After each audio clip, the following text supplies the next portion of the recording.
क्या वाकई हजारों साल पहले मंदिर इसी वजह से बनाए गए थे? आखिर मंदिर बनाने की वजह क्या रही होगी? हमें क्यों आवश्यकता पड़ी होगी मंदिरों की? क्यों हमारे इतिहास में ऐसे ऐसे मंदिर बनाए गए जिन्हें बनाने में दशकों लग गए थे? दोस्तों, डिवाइन पावर को और इंटेंसिफाई रूप में पाने के लिए मंदिर बनाए गए।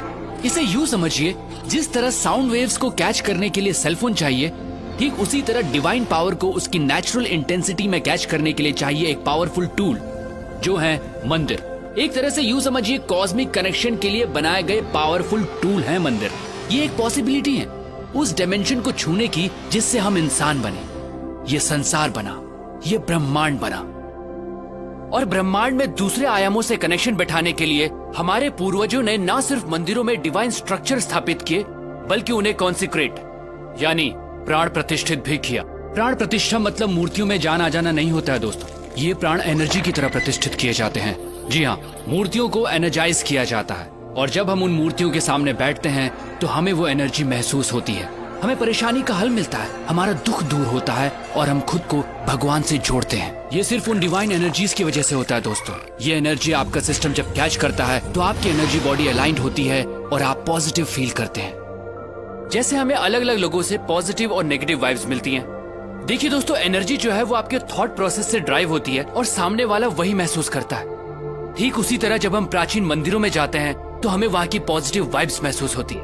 अगर आप अपनी एनर्जी के प्रति सेंसिटिव होंगे तो आप ये जरूर महसूस कर पाएंगे। कई मंदिरों की एनर्जी ऐसी होती है कि आप अपने आंसू नहीं रोक पाते, आप इमोशनल हो जाते हैं। हो सकता है आप गिल्ट महसूस करें उस काम के लिए जो आपको गलत लगता है। ऐसी जगह आपको मेल्ट करती हैं, आपको लाइट करती हैं, आपको हल्कापन महसूस कराती हैं।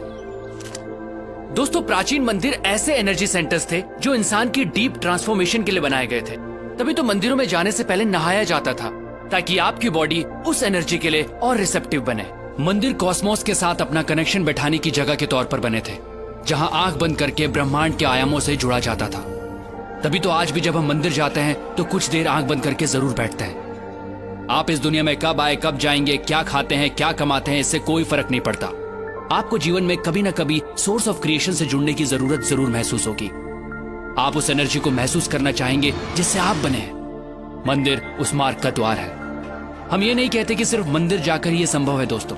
अगर आपके घर में मंदिर जैसा एनवायरनमेंट है, कॉन्सिक्रेटेड मूर्ति है, तो आप कॉस्मोस के साथ अपने कनेक्शन को और स्ट्रॉन्ग कर सकते हैं। हमें जितना हो सके इस एनर्जी के पास रहना चाहिए, प्राण प्रतिष्ठित स्थानों पर जाना चाहिए। खासकर 14 साल से कम उम्र वाले बच्चे अगर कॉन्सिक्रेटेड स्पेसेस पर रेगुलरली जाते हैं तो उनकी एडोलेसेंस प्रॉब्लम्स बहुत हद तक अपने आप रिजॉल्व हो जाती हैं। दोस्तों, मंदिर या कहिए कॉन्सिक्रेटेड स्पेसेस उस डायमेंशन से जुड़ने का द्वार है जहां से हमारी उत्पत्ति हुई है।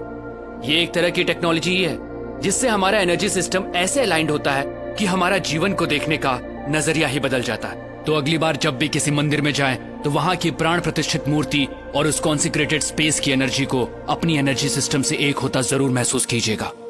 दोस्तों, सनातन धर्म सिर्फ धर्म नहीं है, ये एक सोच है, ये एक साइंस है जिसे हजारों साल पहले इवॉल्व किया गया था, जो इंसान को अपग्रेड करती है और आज भी ये उतनी ही एप्लीकेबल है। दोस्तों, इस मॉडर्न युग में हम बाहरी तौर पर बहुत बदल चुके हैं, लेकिन हमारे अंदर इंसान अब भी वही है और आज भी सनातन प्रैक्टिसेस और साइंस हमें अपग्रेड करने के लिए उतनी ही एप्लीकेबल हैं।